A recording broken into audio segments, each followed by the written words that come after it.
सद्गुरुदेव की जय। कबीर करनी तज कथनी कथे, अज्ञानी दिन रात, को करजियो भौकत फिरे, सुनी सुनाए बात। आइए सुनते हैं कि छोटी सी कहानी, कथनी और करनी में अंतर। एक व्यक्ति प्रसिद्ध कथावाचक था तथा प्रतिदिन रामायण का पाठ भी करता था। एक दिन किसी कार्यवश पाठी जी को शहर जाना पड़ा। उसके साथ उसका साथी भी था। गांव से 3 किलोमीटर दूर रेल का स्टेशन था।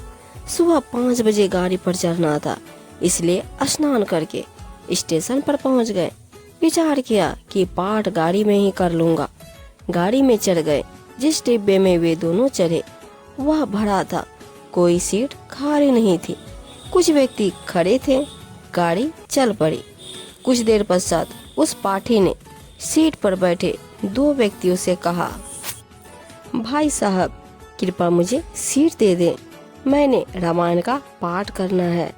आज गाड़ी पकड़ने की शीघ्रता के कारण घर पर नहीं कर सका। सज्जन पुरुषों ने पूरी सीट ही खाली कर दी।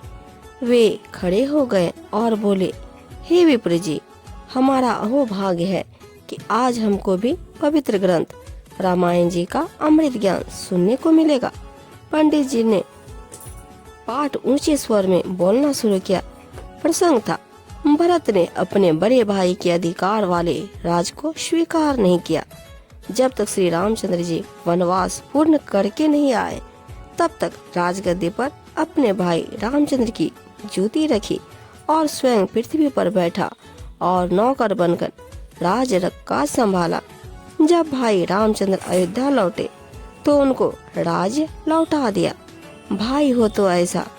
पाठ संपूर्ण होने पर सब ने कहा कि वाह पंडित जी, वाह कमाल कर दिया। एक व्यक्ति उसी डिब्बे में ऐसा बैठा था जिसने अपने पिताजी की वर्सी पर एक दिन का पाठ करना था। कोई पाठ ही नहीं मिल रहा था। वर्सी अगले दिन ही थी। उसने पंडित जी से कहा कि हे गुरुजी, कल मेरे पिताजी की वर्सी के उपलक्ष्य में पाठ कर दो। पंडित जी बोले, कल नहीं कर सकता। सब उपस्थित यात्रियों ने कहा, पंडित जी आपका तो कार्य यही है, इस बेचारे के लिए मुसीबत बनी है। परंतु पाठी साफ मना कर रहा था। सब ने पूछा कि ऐसा क्या आवश्यक कार्य है जो आप कल पाठ को मना कर रहे हो। पंडित जी की बात को टाले, बस वैसे ही।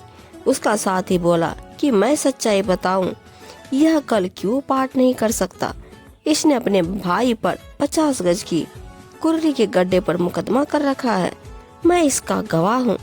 कल की तारीख है। उपस्थित व्यक्ति बोले कि हे पंडित जी, कथा तो कैसी मार्मिक सुनाई और आप अमल कतई नहीं करते।